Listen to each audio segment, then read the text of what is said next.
This is a presentation of Northeast Streaming Sports.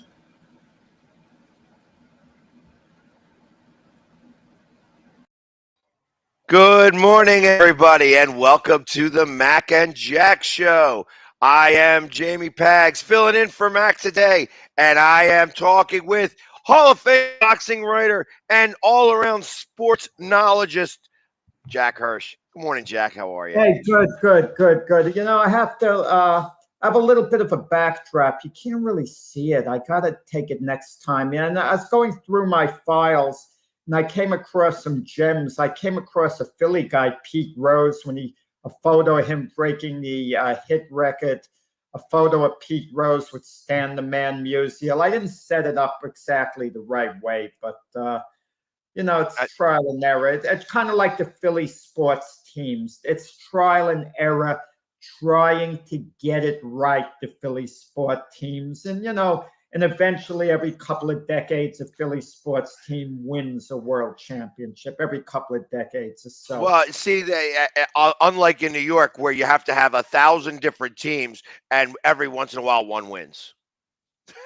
Well, okay. I mean, but I'm that's the way it works around here. As much as we talk about all the other teams, it's always Philly and New York. That's really what's most important. Every once in a while, a little bit of Boston, but yeah, they're up the turnpike. Yeah. Nobody really cares about them. A year from now, Ben Simmons might be the toast of the town in New York. You think? Well, I would tell you what. I would not tell you to hold your breath on that, because I think that you would definitely be holding your breath for way too long. But so, hey, listen. Well, you're not even a Giants fan, so I can't even say that. But the Giants won a game, so who knows? Maybe Mac was right about them going to the Super Bowl. Yeah, I'm going to tell you, Mac picked the Giants to win the Super Bowl, but they're not winning the Super Bowl, obviously. But I'm going to tell you this: Saquon Barkley is back to his old self. It's like there were comeback hits in the NFL. Certain players you thought would never be the same. I mean, they looked their old self. Even with Tampa Bay, Julio Jones. I remember when we had Byron Williams on, former NFL receiver, and I said, when they get to be in the early 30s, can a Julio Jones possibly be his old self? I remember saying, imagine Julio Jones gets it together and he's the Julio Jones of old, and Tom Brady retains his old self. I mean, what could Tampa Bay do with that twosome? And you want to know something? Tom Brady looks about as good as he ever has. Julio Jones looked like a kid again, in the game. You know what? And I think that's one of the things that he stole from Belichick. That Belichick really knows how to bring in guys who are considered over the hill, or on the downside of their career, and revitalize them. And I think that Tom took that page with him, and I mean, he tried to do it to Antonio Brown twice. It worked. Antonio Brown was productive physically on the field. I mean, and he did win a ring. He did it with OBJ, and now he's doing it with Julio Jones. So it's not really so ridiculous to try to to think that. I guess he didn't really do it with OBJ. OBJ didn't sign with him, but there's the game tonight, Pags, meaning week 2 of the NFL season officially begins. But week 1, it's really one game, but people tend to overreact a little bit based on one game, both positively and negatively. I mean, in Washington, they're starting to wonder, is this the Carson Wentz of old, the one that first came up to the Eagles, 4 touchdown passes? He looked really good. And fans in Philadelphia aren't having any regrets in the slightest, in part because Jalen Hurts played well on balance. So they have to be, right. Eagle fans have to be pleased with Jalen Hurts' week 1 performance.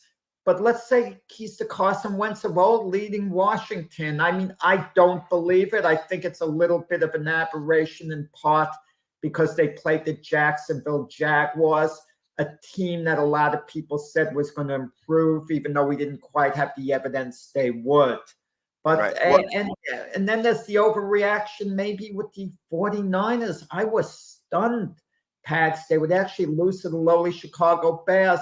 And then I thought what Jim Jeffcoat said. He said before week 1, he thinks the Bears could be the surprise of the NFL. I couldn't see it. But they did beat the so-called mighty 49ers. yeah, but I don't necessarily believe in that either because they played in a fishbowl. There was 3 inches of water on the field. It changes everything when you're playing in that type of weather. I mean, it was. I mean, I don't know how you ever like if you feel, but if my feet get wet inside my shoes, I hate it. I can't deal with it. You start slipping inside your shoe. It doesn't matter what your shoe's doing. And it takes a whole different type of it takes a whole different dynamic to do that. So although I'm happy for Chicago that they were able to pull this win off, it was a big deal and will show back up in the standings later on that the 49ers lost this game. However, I just don't put that much stock into it because again, when you're playing with 3 inches of water on the field, I mean it changes the whole game, and there's just no way. 8 passes by Justin Fields. 8 passes. Yeah, that's that. I mean, it's again that when did we see a game like that with 3 passes when the Patriots beat the Bills last year in that wind tunnel that they played in? And you wonder the Trey Lance, Jimmy Garoppolo situation. Not that Trey Lance in it itself played so terribly in game 1, but once you switch to a Trey Lance as your franchise quarterback, you got to stick with him a while. This isn't a Joe Flacco situation with the Jets. The fans were calling for Mike White, the 3rd string quarterback, who actually started a couple of games last year and had one very big game for the Jets. And he really should have been the backup going into this year. But somehow Robert Saleh, the Jet coach, he likes Joe Flacco. He has this thing with Joe Flacco. He didn't even blame Joe Flacco for the loss. He said, look, Joe Flacco could have played better, but there were drop passes. There was this, there was that. I would like to see a head coach for once, any head coach, really say my quarterback was terrible. He's got to do better than this. I mean, he was awful. I'm going to give him another shot, but this is unacceptable. Why do these coaches always make excuses saying, well, he didn't really play that bad? They look for a positive all the time. I'm sick of looking for the positive. Why don't they look for the negative, Pags? You know what? I agree with you. No, but then they go in the extreme, these coaches. I'm sorry. They do look for negative. If their team wins 52-0, rather than laud them, say, we are so great, we're tremendous, we're this and that, but we still have to keep focused.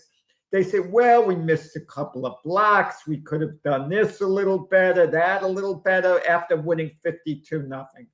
I don't want to hear it already. Get Joe Flacco out of there. They're going to get him out of there anyway. Pags, he's not going to last as their starting quarterback in Zach Wilson's absence the whole time anyway. So make the darn move you should have made the game 1 before losing to the Ravens. And I'm going to tell you, Pags, it's one game that they lost to the Ravens. The Jet fan base is disappointed, but they're tolerant because it's one game. Okay, we lost. We don't like the way we performed. But I'm going to tell you, if the Jets stumble and there's something like 4-13 like last year, Robert Saleh becomes this year's version of Joe Judge, what he was with the Giants. He was given a pass last year, his rookie season. And Robert Saleh himself said they have the nucleus that they're going to win championships and maybe meant division titles in the future. Robert Saleh also, he's talking boldly. He says, we're taking receipts on what people say. And yeah, I don't know that was the best way to go about that. That kind of puts you at odds a little bit. Yeah, I mean, when I heard what he said, I'm like, doesn't that call out your fan base a little bit? The fan base who has been dealing with this team for as not really achieving what they're trying to go set out to do for a number of years. Isn't that calling them out and being like, "Hey, we're taking receipts on this. That if you're with us, you're with us. But if you're against us now, kind of don't come back," type stuff. No, I'm with Robert Saleh, the Jets all the way, but certain things were done in game one, which I didn't like. Garrett Wilson is a sensational talent who they drafted number 10 overall from Ohio State. They had in their first round selections, they went 4-10, and they took Sauce Gardner, which they should have done, and then they managed to get Garrett Wilson. Garrett Wilson, when he touched the ball, he was electrifying. Yet with Garrett Wilson, he was a situational player. Just start the darn guy. He's going to be one of the better receivers in the league. Just let him play. And I don't understand why these coaches hold certain talents back sometimes. I'm going to tell you an interesting thing happened in the Jet loss to the Ravens. It's pretty pathetic, losing 27-9 and missing an extra point, missing a field goal they should have made. The kicking game was awful there. But Sauce Gardner broke up a pass play early in the game. He was superb on one-on-one coverage, and you could tell the crowd had a major buzz about it. They were excited, the fan base, over a cornerback, because this to them was the second coming of Darrelle Revis. Yeah, that's the first person that comes to my mind. Right, and they're excited, and it's rare that you get excited about a corner, but shutdown corners like Darrelle Revis, the great Deion Sanders, are so rare, and they think they might have it in Sauce Gardner. So that was a little bit of a buzz, but all in all, not a good performance by the Jets. Their defense wasn't that bad on balance. Lamar Jackson made some big plays when it looked like they had him in their grasp for a sack. He managed to always escape, but that's Lamar Jackson. He could do that against anyone. So what would be Salah's thought process on going with Flacco over your other backup? Like, is it just because is he afraid of the quarterback controversy that could ensue if the other guy starts winning games? I hope not. This is my impression, and I can't say for sure. We don't know what's going inside Robert Saleh's head. You're a young coach, a relatively new coach in your second year. Who do you like to lean on? An old pro, an experienced quarterback, a Super Bowl winner who's been around the block many, many times, okay? So Joe Flacco, if nothing else, can call an intelligent game. He just physically has a hard time getting it done, but he's got all this knowledge. So it's kind of like having an assistant coach than Joe Flacco. So I think there's a much greater comfort level than dealing with a young, relatively inexperienced quarterback, even though Mike White's had a few stops before. Well, I guess I can go with that thought process, but I mean, let's face it, Joe Flacco's not Vinny Testaverde. Vinny Testaverde was able to play into his 40s and be somewhat effective. Well, Joe is not effective at all. No, he's just not effective. No, but a lot of times you count on game managers, your defense to play great. Just do enough, manage the game. Don't screw things up. And but the point that you mentioned might be valid. You let another young quarterback play like Mike White. And if Mike White's really doing extremely well, now Zach Wilson is ready to come back. What do? They invested so much in Zach Wilson, number 2 overall pick. You bring him back and you sit down to Mike White, who's playing well. Zach Wilson has enormous pressure on him to perform immediately. He's got to get it done immediately, because if he doesn't, the fan base is going to be very loud to go back to a Mike White. And then what happens to your investment? Okay, because Zach Wilson was brought in as your franchise quarterback, and they've got to play it out until they determine, that can't be the case. Well, but see, I don't necessarily agree with that logic. I mean, I feel that Carson Wentz was our starting quarterback, and we bring in a quarterback who, like I said, I felt that at that time they just wanted a very good backup. I don't think that there was anything in their thought process that said, "Hey, we need to have another quarterback, and we're going to replace Carson Wentz."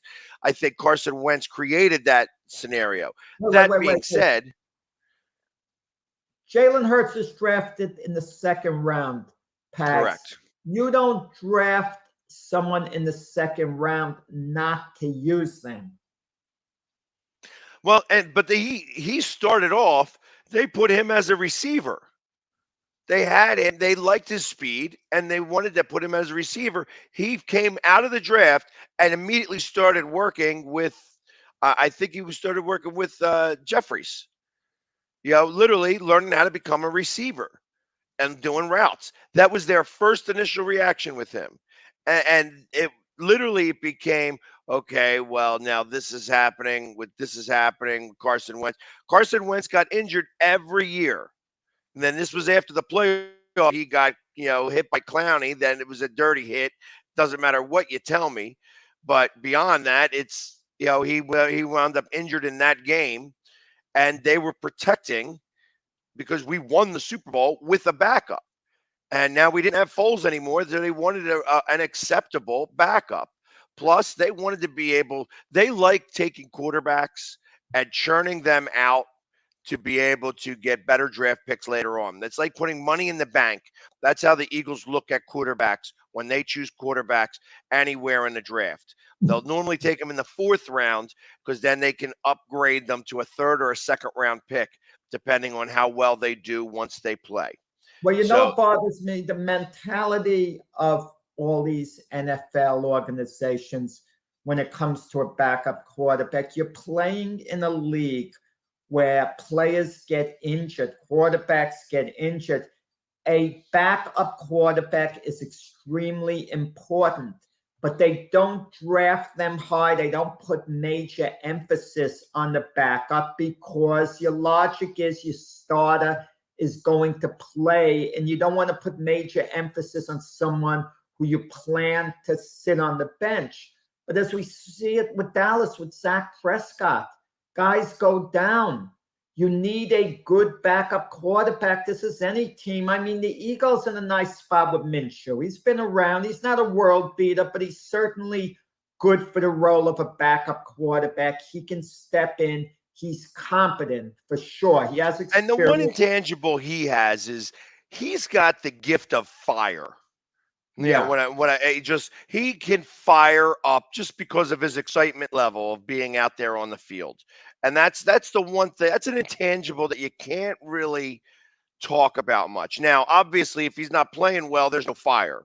But when he is playing well, the fire follows him, and that's that happened to the Jets a couple of years ago or last year, a couple of years ago actually, when he went out there and Jalen Hurts was hurt, and he went out there and he beat the Jets and was all excited. He wanted to start again.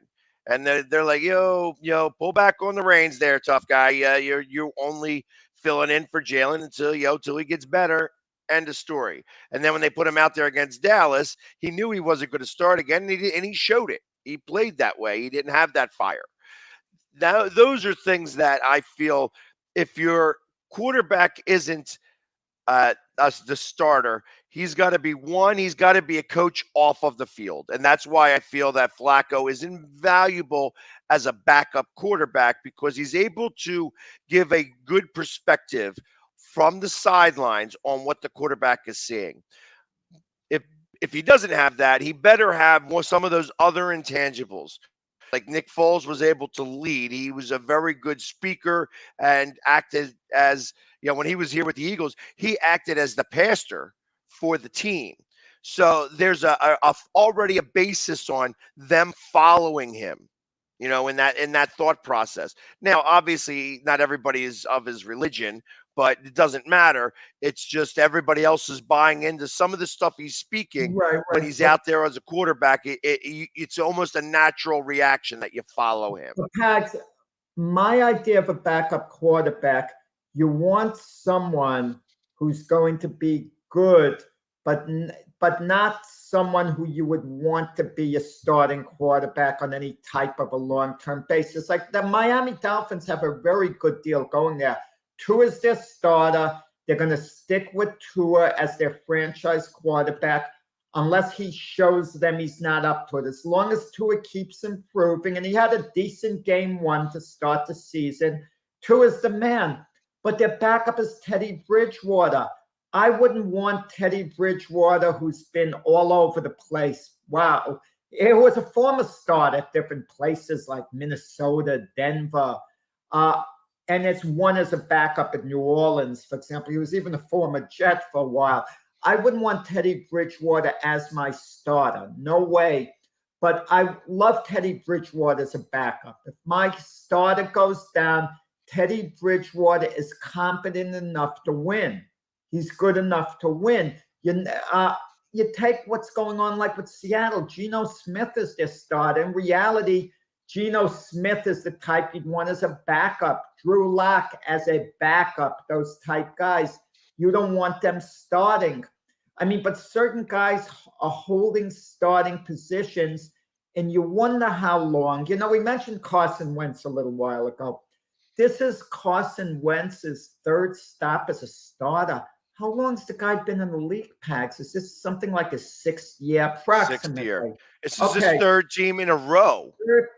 Third team in a row. He started now for 3 different teams in 3 different seasons.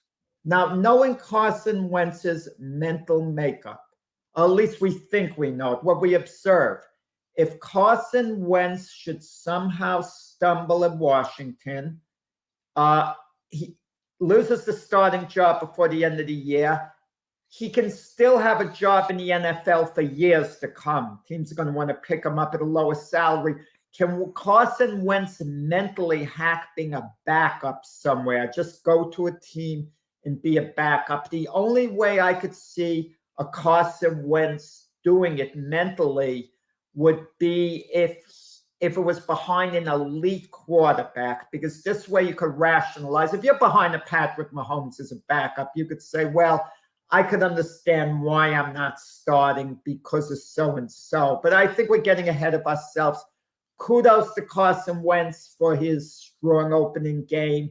And it's funny, Washington plays the Detroit Lions. The Detroit Lions, I think, hold the NFL record or something. It's like something like 26 games in which they've been a betting underdog. They're the favorites for the first time in something like 26 games against Washington. Right. And that's cool for them. I'm happy for them. And I expect that they're going to beat Washington. Well, how is your stay in Detroit? I love Detroit. I love Detroit. The Eagles win there. That's why you love Detroit. No, I used to live in Detroit for a little while. So I used to, in a previous life, I used to install computer systems for Kmart, and that's where they were. Headquartered at. So the guy that owns Kmart also owned Little Caesars, also owns the Red Wings. So I used to spend a lot of time up there back in, when the Flyers were in a choking situation against the Red Wings and lost the Stanley Cup. So I love the Detroit fan base and the people. I mean, it was the first sellout they've had in a long time. There was a lot of buzz for this game in general. Obviously, they felt that it wasn't going to be the same as it was last year, where we beat them 44-6, and it wasn't. But I also think that it didn't need to be as close as it was. I'm blaming that on our defensive coordinator. Well, the Lions have come back, but this is a much better Lion team than the Eagles beat last year. You got to recognize that. And even though it's the same coach, same coaching staff, you kind of sense the Lions have a new culture now. Losing all the close games, they have a different feel amongst the team that they can actually win this time around, and that they are going to win. You know what? I wanted a little bit of a storyline to me that I didn't hear anyone mention. Now, Jaylen Brown played a very big game, tremendous game at the Right. receiver slot. Devontae Smith, do you feel he's going to maybe feel a little diminished if this continues? Because when you have a talent like Devontae Smith, he should be the man on any team. And to have a new player come to his team, considering he was there last year, and he'll kind of be looked at as a 1A receiver. So obviously he didn't have a reception in this game, and I felt that they needed to go to him more. I think that the first throw to him specifically kind of threw him off a little bit. I mean, he did have 4 targets, but no receptions, and it didn't. I don't think it went well. I think that the plays that they went to him were just well covered, and they didn't really have the opportunity to get to him the ball. I don't think that they're going to at this week. I think they have to get him involved very early, specifically because I think that they're going to wind up doubling Brown. So they're going to need to get him involved quickly so that they don't get stuck going for Brown all the time. And I think that that's one of the things that was happening with the Lions, is that a quarterback starts to feel comfortable in the game and then continues to go back to that same receiver over and over and over again. And you see that all across the NFL, where I feel that in this game coming up on Monday Night Football, I think Brown will get his, but you need to get Goddard and Smith and maybe even Quez Watkins, Pascal involved, Sanders more involved quickly to be able to keep this defense on their toes. I felt that the offense started to look a little predictable in the fourth quarter, and that's why the Lions were able to shut us out there, and the defense was starting to come on strong. Had we not made that first down at the very end of the game, it would have created a situation that we would have been nervous, because I think that they could have either tied the game or come down and win that game, because the defense was tired. Well, I'm going to tell you, the Eagles are playing at Washington. Is there any meaning, because it's Carson Wentz? That's next week. Next week. Oh, that's next week. I'm sorry. Okay. But when that game gets played, I mean, is it going to be more meaningful to Carson Wentz or more meaningful to the Eagles? I think it's going to be meaningful to both. I mean, for instance, we have 1,000 people going down there. It's like literally 1,000 Eagles fans that are going down. We're taking 22 buses leaving from 4 different locations. It's the first time that Washington has ever had somebody buy 1,000 tickets from them. So it's like they are like, it's a big deal. I mean, we're bringing out a really big tailgate. So I think it means a lot to Eagles fans in general, and that they want to go ahead and show, welcome Carson back to the NFC East, so to speak. Carson Wentz did something this week that he never did as an Eagle. He came back and won a game. They were losing that game 22-21, and he had a game-winning drive to win that game. He never had that with the Eagles. He never had a game-winning drive. All the games in 2017 that he won, they were ahead, and they stayed ahead. So it's interesting to think about it that hey, it took him 6 years, but he finally was able. Comebacks in 2017, maybe not a game-winning drive all the way at the end. If you think about it, if you look at it in 2017, there was the Eagles did not have. I mean, they did have a couple of losses, but they were not down much at all. The games that they were down in were against the Chiefs, where the Chiefs had the lead the entire game, against the Seahawks, where the Seahawks had the lead the entire game, and against Dallas, which meant really nothing. And they wound up 13-3. Speaking of Dallas, do you think this is going to be a long season now? We're not supposed to read too much into one game, but watching the Tampa Bay game with Dak Prescott in there before he got hurt, you kept waiting for them to move the ball more. It just wasn't getting done with Dallas. No. I mean, their defense was pretty good. The defense bent a little. They wouldn't break. They did have a lot of stops on Brady. So that's promising from Dallas's end. But before we know it, if Zach Prescott's out a while, could the Eagles jump off to a big lead in the division race? By the midway point, could the Eagles conceivably be 3-4 games ahead of Dallas and just have a real handle on that division? Because when all's said and done, even though the Commanders won, I don't look for them to be a fact at the end. The same with the Giants. Maybe the Giants surprise us, have a lot better season than we thought, because Saquon Barkley looks simply sensational against the Titans. He's back to his old self. But even Saquon Barkley back to his old self, we're talking about if everything goes right with the Giants, realistically, maybe they could go 9-8. I don't think so. But yeah, it seems like the division now would be in the Eagles' hands. It's only 1 week, but if we can judge based on 1 week, which isn't admittedly much of a body of work, but based on the one game, things are looking good for the Eagles, because in large part because they're looking so bad for the Cowboys. Well, I mean, it's going to depend on a number of things. One, I think our schedule is fairly easy starting it off. So ultimately, I believe that once we get past Monday night, which is against the Vikings, which I think is going to be a really, really tough time. After that, we're going to be able to not necessarily put it in, because you have to play these games. You can't look ahead and just expect wins. But they're going to be able to beat these teams a lot easier than they would any other team.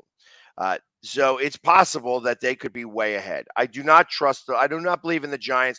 I think that the Giants wound up being the beneficiary of the Titans having a couple of receivers out. They just weren't at full. They weren't at full staff. They had a couple of injuries, and they played a good game. They came out and they were fired up, and they trusted in their coach, who decided to say, "Hey, I'm going to play. We're going to do a go for two here," and they made it, and they wind up winning the game. That's a big deal. Going for two. Before they went for two, I like to play offensive coordinator when I watch these games. That's just me. I enjoy play calling, thinking what teams should do. I said absolutely go for 2 points. Because the best you could do, kicking an extra point, you're talking about tying the game up, and Tennessee's going to get the ball back anyway with a little over a minute left. And, and even if you hold them, you're going into overtime, and better than 50-50, as far as winning the game. Go for the 2 right there, and then hope you could keep them out of field goal range. But the missed kick by Philadelphia, by Bullock at the end, kick that should have been made, would have won it for Tennessee. We can't lose sight of that. You have to wonder what's going through the minds of fans of Tennessee. They had the best record in the AFC last year, but of course they lost to the Bengals, a tight one in overtime. But to lose to the Giants, your opening game, those are the games that you're kind of counting on winning for sure. Because if you're not going to win those tight games against teams like the Giants, the schedule just gets tougher. So now you kind of have to wonder, where you're headed to. And like we mentioned with the 49ers before, they lose to the Bears.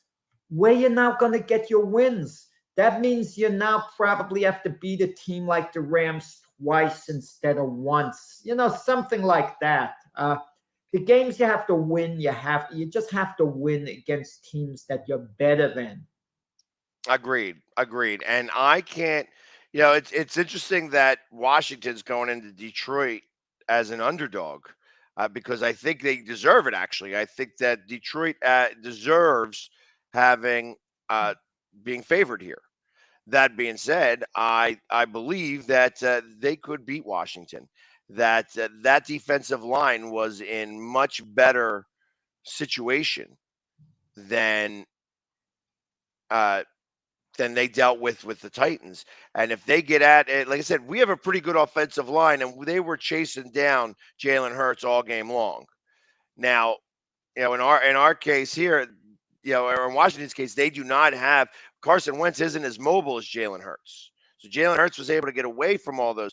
If they start to do the same thing to them as they did to us, it's going to be a long day for Carson. And I think that Detroit will wind up winning that game. I have Detroit actually being in second place in that division.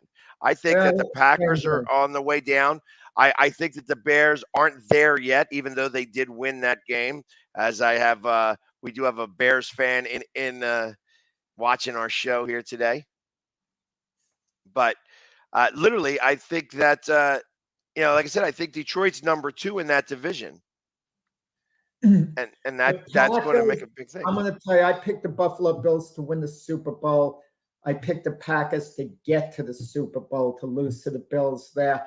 It doesn't look good after 1 week, but I feel the Packers will be fine in the sense they have a really good defense. And their defense on balance did a good job against the Vikings. And there were balls that Aaron Rodgers threw that would just be dropped. The receivers would be running routes the wrong way, and you could tell it was frustrated.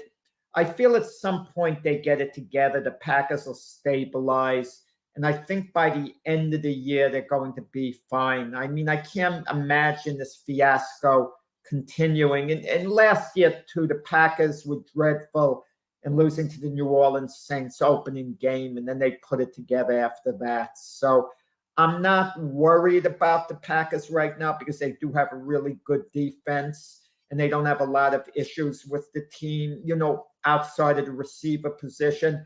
But I have to believe Aaron Rodgers, they get on the same page with Aaron Rodgers.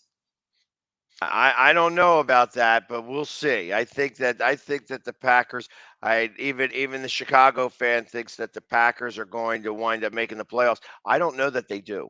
I think that the Packers are going to be definitely less than what they're used to, and that this is going to be the transitioning year. I mean, obviously, he's got 2 more years left in his contract for Rodgers, but they think that they are going to start to think about what it's like when Rodgers is gone. Now, we were talking about Sunday. I proposed a question to Mac and Jim Jeffcoat. Who do you think is the least patient quarterback in the NFL?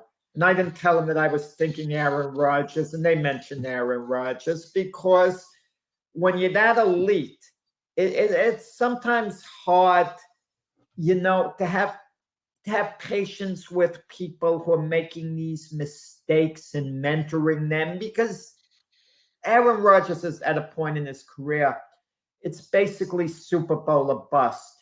He doesn't have time to start mentoring guys, building them up. You got to come ready to play. And it might sound cruel. It might sound like it makes Aaron Rodgers a bad person, but this is the reality. It's a dog-eat-dog world. You got to come ready to play and get it done now, okay? And no ifs or buts about it. I'm not going to baby you. I throw the ball to you. You're wide open. You better catch the ball. I'm not patting you on the back and saying, good try, you'll get him last time. I'm not here to build your confidence up. You just get the job done. Either get it done or get out of the league. It sounds cold. I wouldn't want to be in that type of work environment, but that's a reality when you're playing for a team like the Green Bay Packers. Go play for the Jacksonville Jaguars if you need a pat on the back. You need to be built up. On the Doug Peterson, maybe he'll baby you there the way he did with Eagle players, but not with Aaron Rodgers. I hear you. And the only other quarterback I could think of that would fall into that category would really be, I guess you could say, like David Carr. Or is it Derek Carr with the Derek Packers? Carr. I mean, no, I don't think so. I don't think so. For a couple of good reasons. Okay, he's got Davante Adams there. Davante Adams is the biggest voice on offense because Davante Adams is a proven elite player. Derek Carr has never shown himself to be an elite quarterback. They gave him a good contract, and he's the franchise quarterback of the Raiders, but he hasn't proven himself to command that type of power. So I don't think so. And he has a target in Devontae Adams. So what's Derek Carr going to complain about? Get the darn ball to Devontae Adams in case closed. Well, it didn't help them this weekend, did it? They No, wound up no, but losing. So they played a pretty good Charger team where Bosa and Mack, really put the pressure, on Carr. Chargers play tonight. They play at Kansas City. Very intriguing game. That's a great Thursday night game. yeah, and early in the season, this may set the tone for the rest of the season here for these two teams. I think that they're going to be 1-2 in the division, with the Chiefs being the number 1 spot. It's going to be a fun game to watch. I'm excited to see it. Obviously, if you got to watch it on Amazon, so it's going to be we're going to see how Al Michaels does with his new co-host. But ultimately, I think that this is going to be a precursor to a playoff matchup. I mean, there's an outside chance that it could be those two teams in the AFC Championship if things bode well, or things happen where Kansas City has to play the Bills earlier in the season or earlier in the playoffs than them meeting in the AFC Championship. So there could be a number of ways that this winds up occurring. But, I think it's going to be a good game. And I don't trust San Diego has the power to be able to go up against the Chiefs and win. Anything can happen on one night, and in fact, it's on Thursday. Actually helps the Chargers, I believe. The LA Chargers, not the San Diego Chargers. Pags, when Cassius Clay changed his name to Muhammad Ali, you probably still call him Cassius Clay for about the next 11 years before finally you gave in and started calling him Muhammad Ali. I mean, I wasn't alive back then, so Raiders, you call them the Oakland Raiders. You don't call them the Las Vegas Raiders, I bet. Well, I sometimes will have that Freudian slip too, where I still mention them as Oakland's, but I usually catch myself. The Chargers, I still can. I'm waiting for them to go back to San Diego because it's only a matter of time before they. Why did they ever move from San Diego? Was it because they couldn't get a new stadium? The stadium is what it is now. Now San Diego is signed on to the stadium, so I fully expect that they're going to be back in San Diego within the next 3 years. It wouldn't be devastating to people in LA to lose them. They're new to LA. LA barely supports the Rams, it seems, but the Rams have been a traditional franchise in LA, even though they left it for a while to go to St. Louis. Yeah. I'm going to be honest about it. I don't like cities that have two franchises in the same sport. Now, I know what goes on in New York, but it's hard. You're not going to get rid of the Yankees for sure. And you're not going to get rid of the Mets. I mean, they're fixtures here at this point, but there really shouldn't be two baseball teams in New York, Jets and Giants. You're not going to get rid of the Giants, obviously. And the Jets, they're a fixture here as well. And even the NBA, you think of it, the Knicks and the Nets. The Nets are from Brooklyn. The Knicks are never going to move. They're too much of a fixture. Right. New York wouldn't be devastated if the Nets left. New York would be devastated if they lost the Giants or the Jets, sports fans, okay? Because they have solid fan bases. The same with the Yankees and the Mets. There'd be devastation. There'd be devastation if the Knicks left. There wouldn't be any devastation if the Nets left, believe it or not. No, I believe that. I mean, you could move the Nets to Buffalo, and I think that everybody would be okay with that. Yeah, I think people would move on in New York from that. Hockey, you got the Devils, their Jersey team. They're kind of in the half. Yeah, but you got the Rangers and Islanders. The Devils don't have the following. Rangers, devastation. I think Islanders too, because Islanders have not as big a fan base as the Rangers, but nevertheless, a very, solid fan base. They'd be heartbroken. So listen, so we reviewed the New York teams and we've come to the conclusion the prima donnas, Durant, Irving, and all, you could pack up and leave. We don't want you to leave. We want you to stay. But if you feel you need to get out on your own and to move out, we won't help you pack, but we're not going to try to necessarily argue with you to keep We're you not going to here. stand in front of the bus as it's We're leaving. not going to stand right. Yeah, exactly. And then Philadelphia. Well, Philadelphia doesn't have the two teams. I mean, No, yeah, and to LA be honest, it you need to have there's 22 million people in New York. So obviously there's the base there to be able to handle that. LA has got two teams in just about, I mean, other than hockey where they've only got the Kings. But Well, they got the Anaheim Ducks too, so they do have two Okay, hockey teams there but too. football, if the Chargers went back to San Diego, LA's not going to be devastated. They got the Rams and leave it at that, and they'll be Right. happy.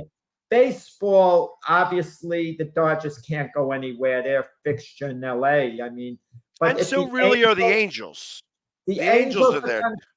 Angels a bit of a fixture too, but if they move to another part of California, as long as I think the Angels stayed in California somewhere. If they go to Sacramento, you could, they don't have a baseball team there. The Sacramento Angels, right? Well, you go back to calling them the California Angels, I think. California Angels in Sacramento. Yeah, I could go for that. I'll tell you, if the LA Clippers left LA, I think they wouldn't be devastated, the fans in LA. The Lakers are their team. The Lakers can't go anywhere in any circumstance. But if the Clippers left, I think their situation is kind of like the Nets. Actually, and it's more likely that the Lakers would leave rather than the Clippers because the Clippers own that building. Tags, you know what I'd like to see happen one time? It's never happened in the history of sports. You talk about trades. Trade a whole team for a whole team. Can you imagine the Lakers are traded for the Sixers? The whole rosters are changed. You get LeBron and company in Philadelphia, Joel Embiid and company, and now in LA. The whole team. I'm not talking about you break it up. I'm not sure what the Philly fans' reaction would be. In the beginning, when they got over the shock, they'll feel terrible about Joel Embiid, first and foremost. But then they'll think, wow, we got LeBron here. Maybe we're going to have a lot of fun this year. If LeBron would just shut his mouth about social affairs after a while, because I'm getting tired of him speaking up. I don't even listen to him, so that's part of that part. In the beginning, I liked it because LeBron, he's entitled to give views on society all he wants. And I listened in the beginning, but every time he's chirping in with something, not looking at the facts, what could be done, and but let's forget about this. This is a sports show. Exactly. So, and the only time that was ever really put on the table, because as you mentioned that whole teams for whole teams. Yeah. This goes back to the Norman Brayman era of the Eagles. And I tell you, I was never a fan of that guy. In fact, I still, I don't care. I would piss on that guy's grave.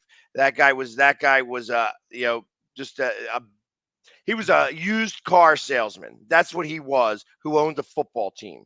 And he held Philadelphia literally at gunpoint, saying that he was going to move the Eagles and they were going to go out to Arizona. And they were talking about originally at one point that the Eagles were going to go out to Arizona and that the Browns were going to wind up coming to Philadelphia. And they were going to be the new Philadelphia team. It would be the Philadelphia Browns and the Arizona Eagles. And there was a big to-do about that. And Philadelphia, the city of Philadelphia said, if you leave, you're going to take the team, but you ain't taking the name. Philadelphia Eagles remain here. That's the staple in Philadelphia. You're going to be the Arizona, whatever you want to be over there. The Eagles are going to stay here. And that the Browns, if the Cleveland Browns came here, they would become the Eagles, because it was either the Browns that was going to come here or Cincinnati was going to come here. because they were the ones at the time not being able to fill up the stadiums really well, and they were having a hard time with attendance. So, but that was in like the early to mid 90s. At 93 is when Jeffrey Lurie wound up buying the team. So, well, it depends. I mean, the Jets and the Giants technically are Jersey teams. That's where they play their games. But you want to know something? It's so close to Manhattan that people they don't want to get petty with, okay, technically playing on Jersey land, because somehow Jersey and New York, it just feels related.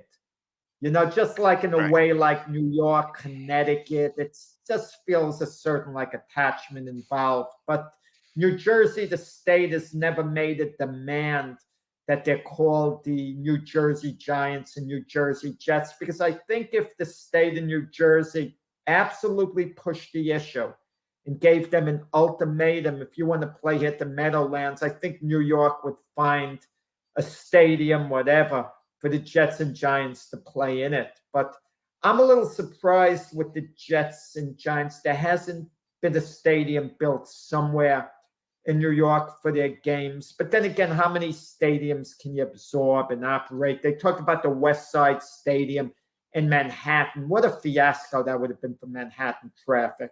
Oh, I can imagine. Like, I feel like that if you had the ability to do that, you would have to do it like off of 287, somewhere up in that Westchester area of New York. Like, that's the only spot that would really make any sense. And that would have to be the Jets, because the Giants own MetLife. So it would be the Jets that would have to have a stadium built. And the truth of the matter is that the Jets actually have a pretty good deal at MetLife Stadium, where they get, they have the cheapest beer in the second cheapest beer in the NFL to Detroit. Detroit's the cheapest, and ultimately, it's amazing to me. How much is beer in Detroit? $5 a beer. That's it. It's $6. It's only $6 for Jets games. Now, imagine going to a Jets game and then the next week going to a Giants game. Go to a Jets game, pay $6 a beer. Go to the Giants game, same beer, $12. I'm going to tell you what price is when you mentioned $5. When I was a kid, okay, the Joe Namath era, I go to the Jet games. I was a season ticket holder, unofficially, an unofficial season ticket holder. The Jets were sold out. The only tickets they sold were standing room tickets, $5 a piece. So I bought an 8-game package, $40. And I'm a season ticket holder, standing room season ticket holder, but it's not called season ticket holder. I just had a ticket for each game. I would sit behind the end zone in the upper deck. I'd sit on the steps, and just grab a seat over there. When you're a kid, you're bold, you do nonsense. You don't think you're bothering anyone. I really wasn't. I'd get up if anyone would have to get through. And, it's like what it is. I mean, I used to sneak into the Vet all the time. I used to know all the nooks and crannies of the Vet to be able to get in there and just wind up watching games. But I also had a little in, by the way, the fact that I used to work at the Spectrum. So if you went in there and you had like a tuxedo shirt on, like you were a server or something, because that's what they made us wear, bow ties and tuxedo shirts, I could go walk into the Vet and just say, hey, I'm working up at the Hall of Fame room, and go right on in, and they wouldn't even ask any questions. So Mac, we mentioned a little before with Pax, with the NBA. Donovan Mitchell was interviewed in detail for the first time yesterday since the Utah Jazz traded him to the Cleveland Cavaliers.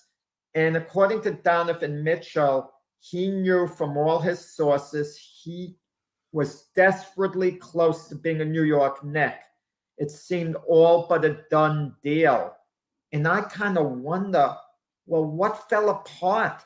If it's nearly a done deal, why wasn't it completed? I mean, what held it up exactly? And I don't quite get it.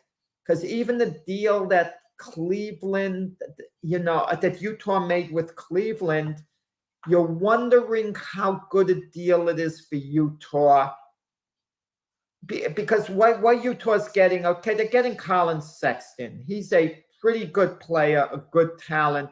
But you talk about 3 unprotected draft choices that Utah's getting from Cleveland. Let it be unprotected. Cleveland has a really good team with Donovan Mitchell now. They got Mobley, Jared Allen, others on that team. And with Donovan Mitchell joining them, they're going to win. That unprotected pick, what's it going to be? 23rd? You know? Yeah, I wouldn't be concerned about it unprotected. When you're a bad team, you don't want to give an unprotected pick if possible, because that could come back to haunt you if there's a major talent. And it just didn't quite, get done, with the Knicks. Am I criticizing the Knicks? I don't know. The Knicks got Brunson from Dallas. They could be a little better. But the point is, if the Mitchell deal could have gotten made, I'm just curious what fell apart at the end. Why couldn't they nail it down? It reminded me of you bringing in a reliever with 2 outs in the last inning. He just needs that one final out, and he can't get it. And why couldn't the Knicks close the deal on this if they truly wanted him? Yeah, and I don't know enough about like what they have to be able to offer in return. Again, I don't think it was the picks. Yeah, and I think that picks right now are yeah, they throw them around too wildly in the NBA. I think that like it's I mean teams are going now what close to 7 years out with picks. You're like, okay, we're gonna have you're gonna be able to get a pick this year. You're gonna take this year, this year, this year, and then we're gonna swap picks in the middle years in between times, so that we still can actually get some picks instead of just giving you straight 5 picks. You're gonna be able to take the better of the 2 picks. In media in between years, I find that that's ridiculous. It's just like put some type of they're going to have to put some type of barrier, and say, okay, you can only go 3 years out on picks. No going out 7 years. We want to give you a pick in 2030 for a trade that we're going to make next year. I think that that's ludicrous, and I think that that's Well, okay. sometimes the team needs that to make, because you project another team's roster when you make a deal, and you're looking at the guys who are on the contract, and you might say, well, getting a pick from them in the next 2, 3 years isn't going to give me a great amount of value. But if you're looking 5, 6 years down the line, they have a veteran team. Chances are most of their guys, if all of them aren't going to be there at the end of that time, and they're going to start losing. They're going to be in a rebuild mode. So I want to get their pick then, because it could be worth some serious value. But the big fear that they have, these teams, where they don't want to give away unprotected picks, is all of a sudden you're picking number 1 in the draft, and the greatest talent comes out of there.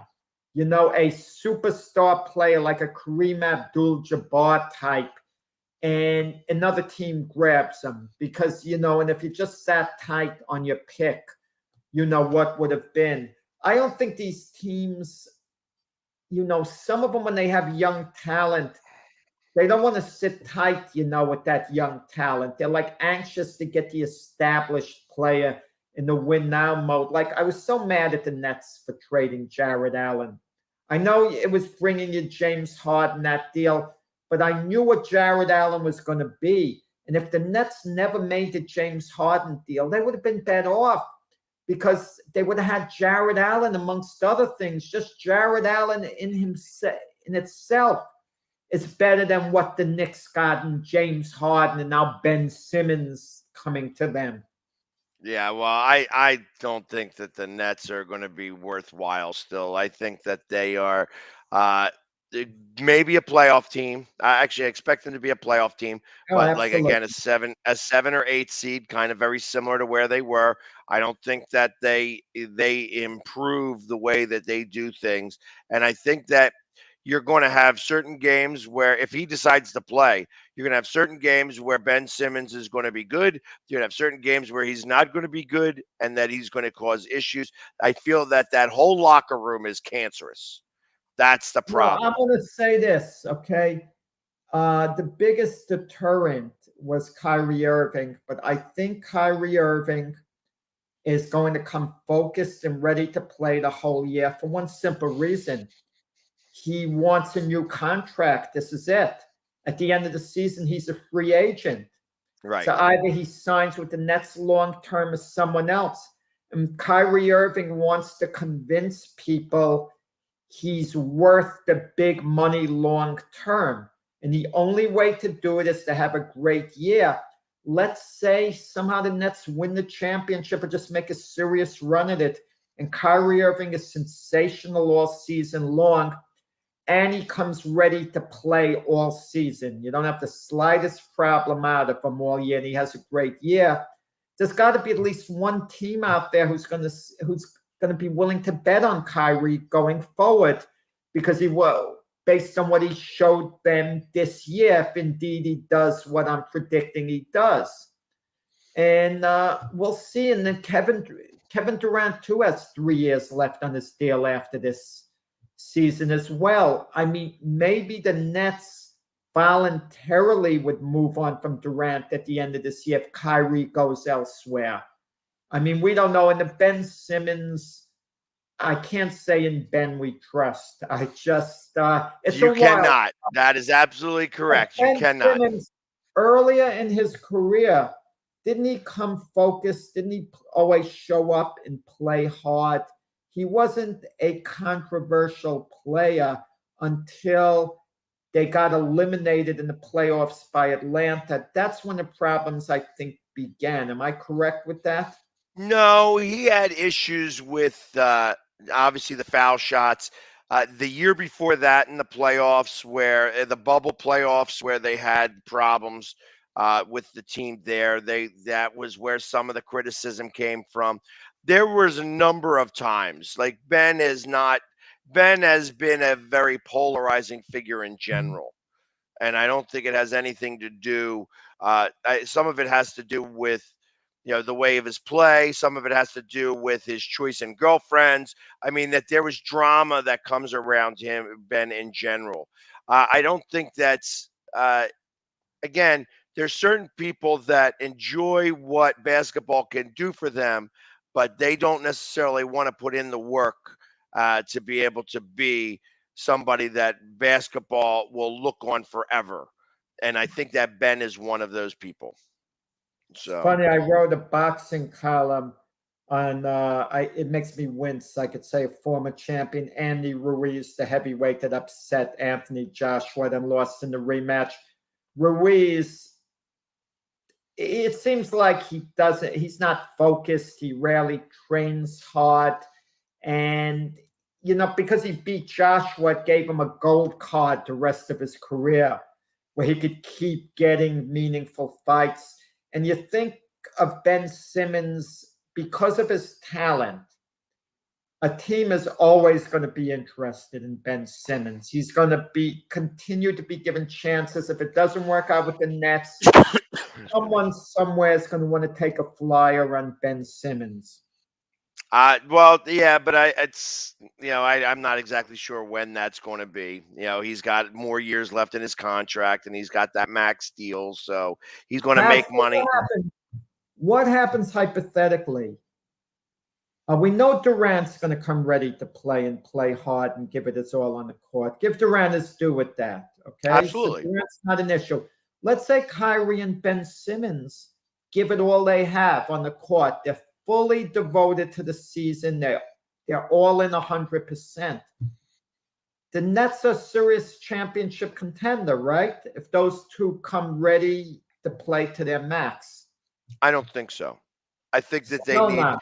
I think that I think that they lost probably one of their best assets on the bench. What's his name? Oh my lord! Now Drummond, Andre Drummond.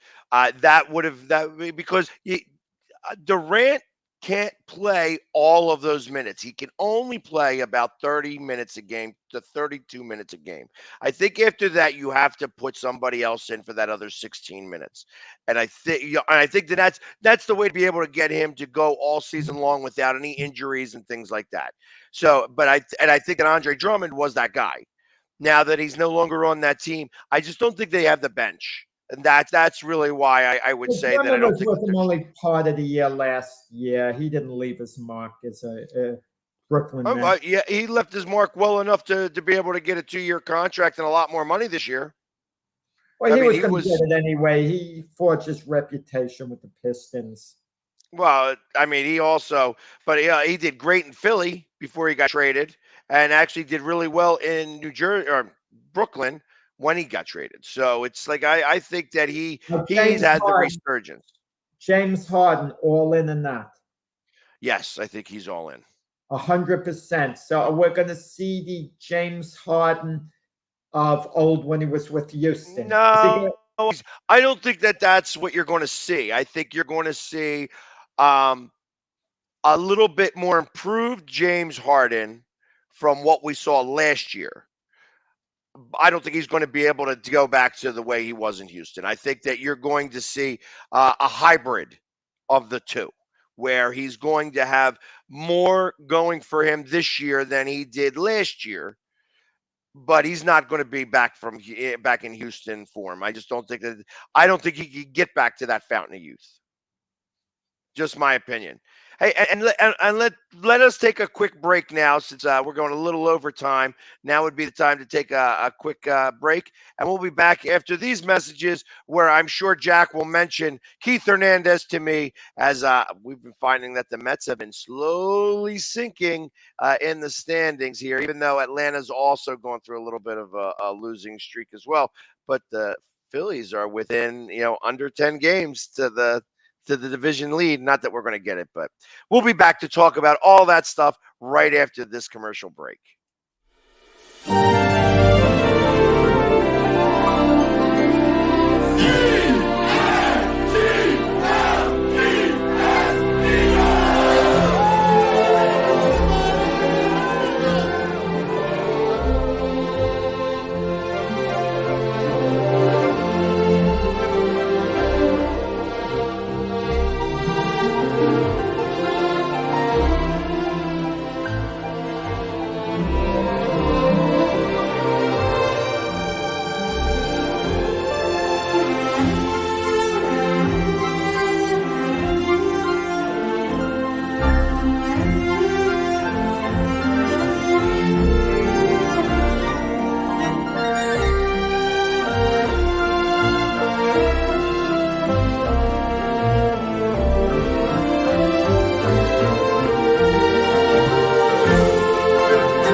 Mr. Green? Yeah. You need any help? I just want you to know, I think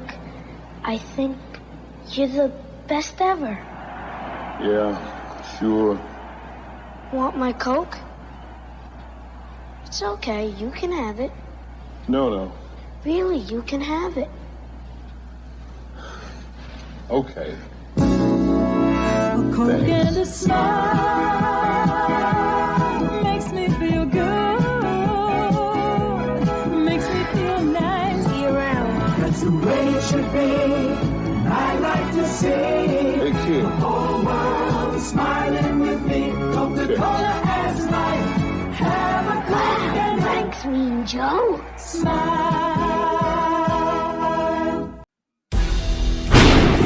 I mean, you can see right now without LeBron, Lakers are struggling.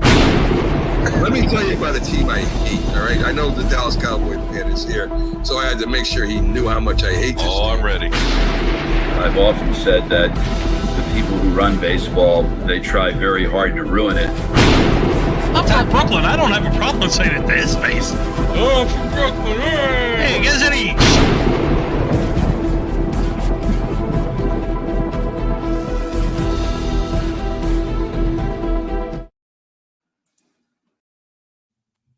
And we are back to the Mac and Jack show on Wednesday or Thursday through Sunday, 8 to 10.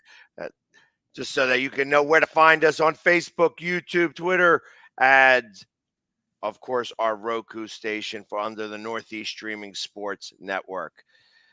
So go ahead, tell me about the Mets that they just they lost to the Cubs yesterday. Mets get swept by the lowly Chicago Cubs. It happens. How many teams go through the whole season without a bump on the road, without a bad patch? This is the good time for the Mets, if there's any such thing as a good time, to hit a little bit of a bad spell.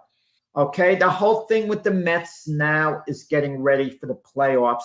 You want to win your division because if you're playing in the wild card, that's extra games. That's a shorter series in the beginning. That's more risky, even though teams have been known to win the World Series as a wild card.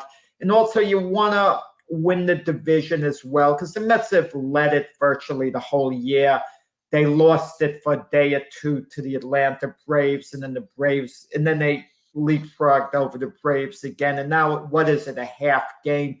So you want to win it for your pride because you feel you deserve. If you're the Mets, you have to feel you deserve to win it. You've had the attitude. You've been a division winner all year long, and somehow for it to slip through your grasp. And to lose these 3 games to the Cubs is pretty bad. But logically speaking, Max Scherzer, he's rehabbing in the minors right now. And the whole goal is to get him back for the postseason, which they certainly will. And they just hit a bad patch. That's all it is. I mean, you can't overanalyze how you lose to the Cubs 3 in a row. But it happens. Even the bad teams, do something like that. I mean, I mean, we got swept by the Cubs coming right out of the All-Star break. So I understand. Like the Cubs do have a team that could play when they put it all together for a minute. And they seem to do really well against teams, the NL East. Like I said, they swept us. They swept us coming out of the break. Now they swept New York. It's, the Cubs aren't a bad team. They just don't always play to their full potential. But as of right now, the Mets and the Braves have the same amount of losses. The Braves do have a game in hand, and that is what is the deciding factor between these two teams as we speak. Now we're going to have NL Central. I'm taking a peek at the standings here, and it's funny. We know it's always between St. Louis and Milwaukee, but Milwaukee who's 8 games behind St. Louis, meaning St. Louis is absolutely winning that division. And St. Louis has played pretty well. They're 25 games over 500. But the Brewers, who are on the outside as far as a playoff position goes, they're not out of contention. They still have a shot. Them trading Josh Hader, their ace reliever, to the Padres this year send a really negative message to the team, like they weren't all in. But with that said, Hader has performed pretty poorly, after that deal was made. So maybe they knew what they would do. But the Cubs are the 5 teams actually in 3rd place. They're ahead of Cincinnati and Pittsburgh. And they're 4. Yeah, so they're going to wind up in 3rd place. They're 4.5 games ahead of Cincinnati in the Central. So when you look at it, a 5-team division, to say, well, we're in 3rd place, somehow you think the Cubs are really dreadful, but they're actually in the middle of the pack in their division. Yeah, and like I said, it's the Phillies. If you take all of baseball, the Phillies are like the fifth or sixth best team in the league. It The just so Phillies happens that two of the better teams are in our division. And even worse yet is that if you took away all the Mets games, which you can't, where they beat us, was it 5-14? That we were 5-14, 9 games under. We'd be 27 games over 500. No, I mean, That you got to remove all those Mets games. Now you can't do that. Yeah, they still are. There's still games, but that actually shows how well we've done against everyone else, and just not the Mets. yeah, I think the Mets have a little more pressure than the Phillies because of something that you pointed out. Phillies could play the Mets in the playoffs, let's say in an opening round, hypothetically, let's make believe. And the Phillies could lose to the Mets, and I don't think the Philly fan base is too upset. If anything, they would, I don't want to say expect to lose to the Mets, but I don't think the expectation would be that they would beat the Mets. They think we could beat the Mets, Yeah, but exactly that it would be beat the Mets. right. It would be a fight that we don't expect to win. But the Met fan base would expect to beat the Phillies. And to lose to the Phillies, they would look up and say, how do we lose to these guys? We made more moves in the offseason. We have a little better personnel. That would be the way they would think. Even though if you look carefully at their rosters, the Mets roster isn't necessarily much better than the Philly roster if you kind of split up the package of certain players. I think that the biggest thing is that they have a better pitching staff. Well, they don't have anyone in the Phillies to match Edwin Diaz as a closer. The Phillies have had problems, Well, not only that, but they have their third starter. I think that the Mets' third starter is much better than the Phillies' third starter. Now, the lesser known starters for the Phillies going down the stretch have been very good lately. Like it's Barry Falter and the guy who pitched last night. Where's he at? Well, you look at the Phillies 1-2 punch. If they played the Mets, Wheeler, Nola against DeGrom and Scherzer, obviously, DeGrom has to be, if he's at the top of his game, he's given an edge over anyone. And Scherzer is obviously a future Hall of Famer who's still at the top of his game when healthy. Right. But, if Zach Wheeler's dealing, he can hang with those guys. He could shut a team down. Yeah, I think that the hard part is that Wheeler doesn't pitch well against the Mets. I mean, I think he's had like one or two games, but for the most part, he has not pitched well against his old team. And I feel like that's the same thing with Noah Syndergaard. That's why he doesn't ever want to pitch against the Mets because he's afraid that he's going to get lit up against that team. And that's he doesn't want to pitch against the Mets, Noah Syndergaard. He seems to be the type who would have a chip on his shoulder. I mean, I would think if they played the Mets in the series, Wheeler obviously is in the starting rotation, probably an opening game pitcher, but I would think Syndergaard would go a game 3 or game 4. That would be my thought. So imagine this type of scenario. All right, this is something that's very feasible to happen. We get to the end of the season, and the Braves and the Mets are tied. They'll have to have a 1-game playoff to find out who goes I'm not sure how it works this year, whether they would have a tie break or not, because both would be getting in the playoffs. So this would just have to decide the division title. Correct. I'm not but sure. Would you pitch Scherzer in that game?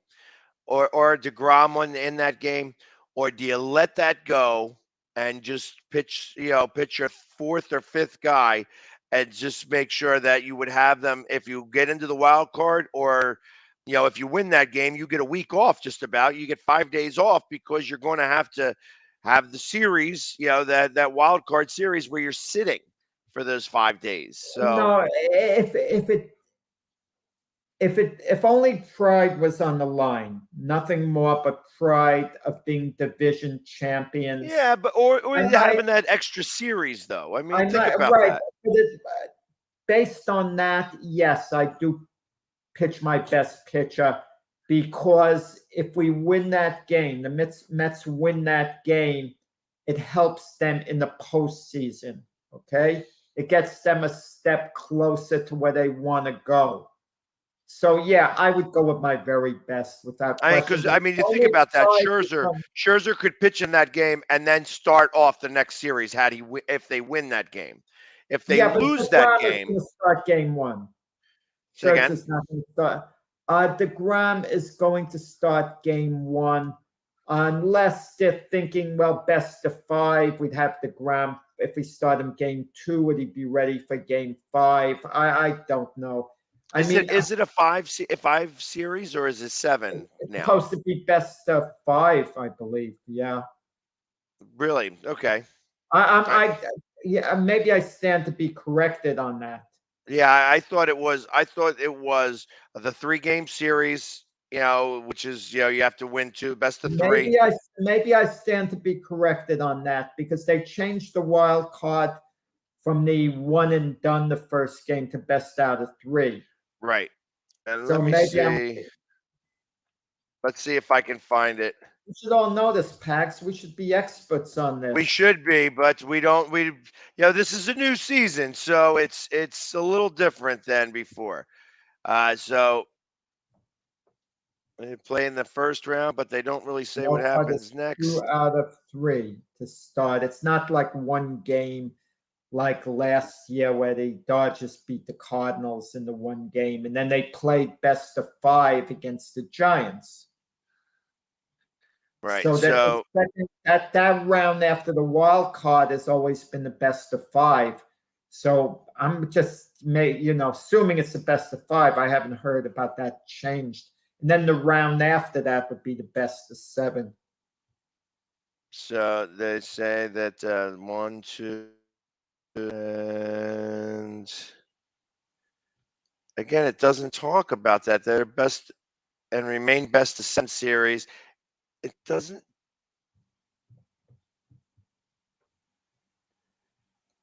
Three games, the best of 3 in the wild card, and then it's they get the bye. Division series, best of 5. It is a best of 5. So you were correct. I had it correct. Okay. You do have it correct. So it's 3-game yeah. series, the best of 3, And best then of 5, 7, 7. And then best of 7, and then of course with the World Series. Listen, I mean, the Phillies in a nice spot. Let the season just go the way it is. They lose in the playoffs. The fans won't be happy, but okay, good. It would have been, they kind of got over the top in a certain sense. But the Phillies' problem, you know what the problem is with you, Pax? You're analyzing their hitting, you're analyzing their pitching. But I think what Keith Hernandez pointed out, it's their brand of baseball that he doesn't like, at least. And that was the reason he didn't want to go to Philadelphia. He just, he's watched them over the years. I mean, it's not like he hasn't gone to Philadelphia, Keith Hernandez, on a regular basis. He's gone there for a lot of years.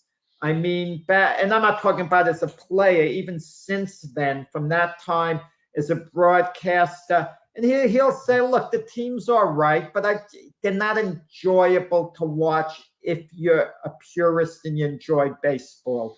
They don't do things the right way.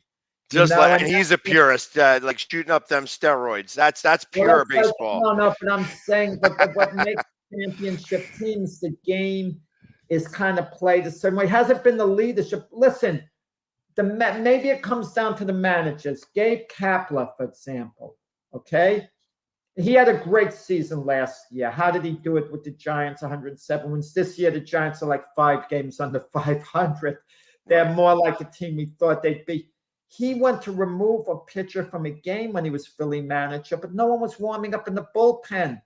Didn't he notice that? Didn't he have a pitching coach out there? I mean, it shouldn't have been automatic where someone knew they had to be loose. Yeah, well, I mean, that was part of the issue with Kapler. That was why we just felt that he didn't know what he was doing half the time, that his mind wasn't in the game.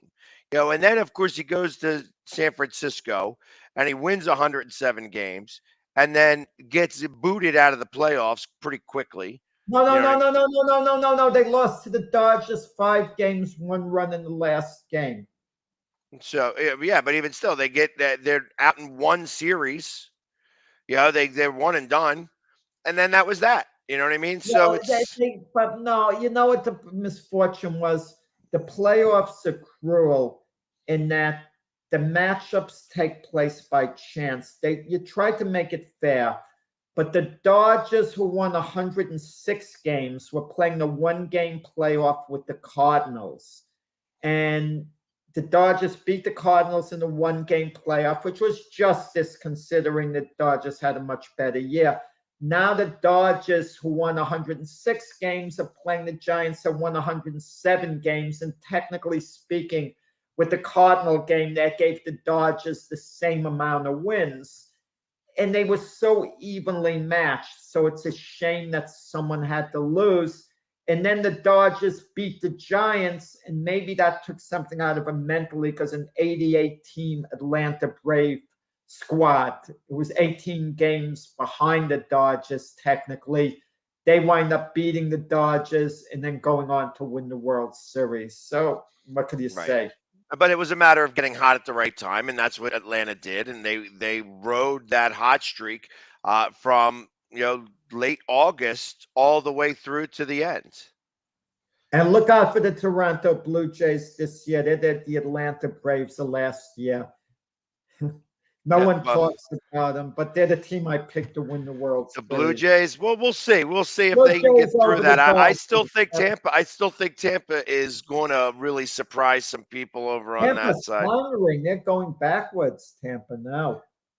Yeah, it's funny because since we stopped, I don't do the morning shows, so I don't know. I haven't been keeping up on all my scores. Games ahead of the Baltimore Orioles for that final playoff spot. 4 games. So they took a little bit of a swoon right now. 4 games is significant. You could catch a team with a 4-game lead, but already you get to the middle of September.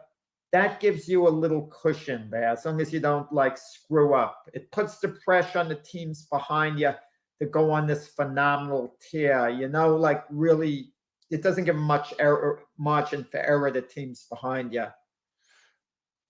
Got you. Well, I think that it's going to be an interesting playoffs, obviously, because I think that Milwaukee doesn't have a shot for the NL. So I think that we see it's just going to be a matter of seeding between whether we're going to be playing the Braves, the Mets, or is the Padres going to have a little bit of a hot streak going into the playoffs where they take over that number 2 spot and we play the Cardinals, who are playing some really good ball themselves lately. The St. Louis has actually really come on strong, and it's a little bit for the fact that Milwaukee's fallen back, that 8-game lead opened up. If you remember, at the trade deadline, Milwaukee was in first place and St. Louis was in second by a couple of games. And since that time, there's been a 10-game swing between Milwaukee and St. Louis to go in the opposite direction. So, like I said, Milwaukee, something about what they did this year, it seemed that they just threw in the towel. They didn't have much patience. They moved on from Jackie Bradley Jr., which I can't blame him. He wasn't hitting there. But they moved on, especially their closer, Josh Hader. But like I said, Josh Hader didn't perform at San Diego. So what could I say? So, yes. But other than that, we only have, 2 weeks left of baseball? And we start up in the playoffs. So it's 14 games left. I'll tell you one thing about the playoffs with the Yankees. Say what you want. I'm used to them being in the playoffs because they get there virtually every year. It's kind of like an automatic thing. And you hope not to be disappointed, but one way or the other, you're usually disappointed, them not making the series, and then it's wait to next year. But I'm going to tell you, you look at the Yankee roster, it's kind of they're following the trend of the New England Patriots. Worst case scenario for a couple of decades, the Patriots would be in the playoffs. Worst case scenario. It seems like they would go to a Super Bowl every other year on average, but at least they would be in the playoffs. You knew you'd have playoff football. And now the Patriots, a new era is kind of dawning on them. They did make the playoffs last year after not making it the year before, but you get the feeling playoff slots are going to be hard to come by for the Patriots in the coming years. You get spoiled with the team. They do something over and over and over, and it becomes routine. It becomes like a day of life, a way of life. And that's how, certain, just like certain franchises, you're used to them never getting there. You wonder they ever going to get there. But to me, I think fans are fickle. I'm going to tell you, ever tasted a good life? Enjoy it. The Kansas City Royals are supposed to be one of the worst teams in baseball. But the bottom line is 7 years ago, they won the World Series. Enjoy that. Celebrate you had a World Series winner 7 years ago. And yeah, if you have to rebuild, fine. But you got to the top of the mountain. I mean, fans are fickle, Pags. I mean, I could tell you, you're the ultimate fan, the Philly fan. You're the ultimate fan, but you're a hater yourself. You probably boo the old players that come back. Case in point, okay? And I'll tie into you. Russell Wilson comes back to Seattle. They boo him. How the heck do you boo Russell Wilson after all he gave you? They boo him.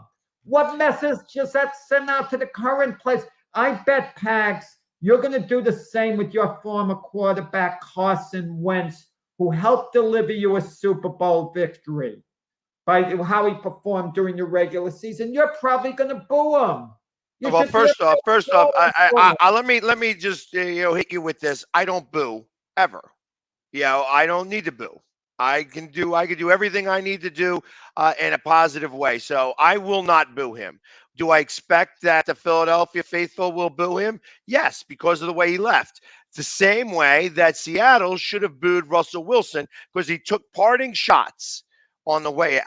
He's like, yeah, this team stinks. I don't want to be here anymore, blah, blah, blah. And that's why they booed him. Yes, he did. Oh, go back and take a look at it. Oh, yes, he did. He wanted out. He got out. And, like that, Seattle turned back and said, hey, well, we're trying to get rid of him for 4 years. That wasn't the case either, because obviously if they wanted to get rid of Russell Wilson, they would have been able to without any doubt. But ultimately, he was the one that forced him getting out. He didn't want to be there anymore. He didn't want to be a part of what was happening with that coach. And the hug between him and Metcalf at the end of the game, I thought that it was Metcalf that kind of helped push him out the door. It wasn't. It was actually Russell Wilson wanting to leave. So they deserved to boo him because he took shots at the team and the fan base. I think he handled it the right way. He never demanded a trade from the Seahawks, but he let the Seahawk organization know that if you want to trade me elsewhere, I'm receptive to it. It's okay, you look into it, that maybe it's better that we move on, but I'm not demanding a trade. If you want me to stay, I'm going to stay. Yeah, I tell you, I have a lot of Seattle fans that are followers of the Philly sports guy, and that's not how it was. They were a little upset about the fact of the way that he went ahead and was he gets over to Denver and started bad-mouthing the team. You keep this in mind. You tell those Seattle fans to look at the analytics. Russell Wilson, over a period of time, was the most hit quarterback in the NFL. When you keep getting hit like that over and over, enough is enough. If there's one thing that's going to want to make a quarterback force his way out of town, it's getting hit enough. That's the one thing you can't have. And, he'd had enough. Had they given him time to throw, perform, but you can't be under that constant pressure all the time. Well, you know what? I mean, but that's part of the team. You know what I mean? So they got him receivers. They got him a pretty good running back. They had a a couple good running backs over there during his time there. So they have had the pieces that they were able to put in place. It's just that he hasn't been able to do it. And I think that him being in Denver is not going to go as well as everybody thinks it is. I said before that I think that Denver is overrated and that they are not a playoff team. They're going to be down at the bottom of that division, if not in third place, because the Raiders are also not going to be as good as everybody thinks that they are. That's a two-team we're race. We're on the same page. Which of the two is a worse loss? The 49ers getting upset by the Bears, in which at least I thought the 49ers are a virtual lock to win the game. They were so much better. Or Denver losing to Seattle. Which was a worse loss? I think Denver losing to Seattle. And the reason why I think that is because you had other factors that fell into that Chicago game. Just that, like I said, when you're playing in 4 inches of water, 3-4 inches of water, it's just a whole different game. You know what I mean? It becomes ridiculous. It's like realistically, they probably should have let that rain go through and then squeegee off the field as best as possible and give them at least an opportunity to play a real game and not in a slog fest. So I feel that was the difference specifically between the game between the Bears and the 49ers. They didn't have that excuse, Denver. Denver should have gone in there and beaten the holy hell out of Seattle, and they didn't do it. And I said that Russell Wilson was going to be very emotional in that game. That emotions are going to come through. They have to. It's like you can't spend all that time in a spot and then go back and just think that it's going to be all okay and that I'm going to be able to just play the game the way I want to.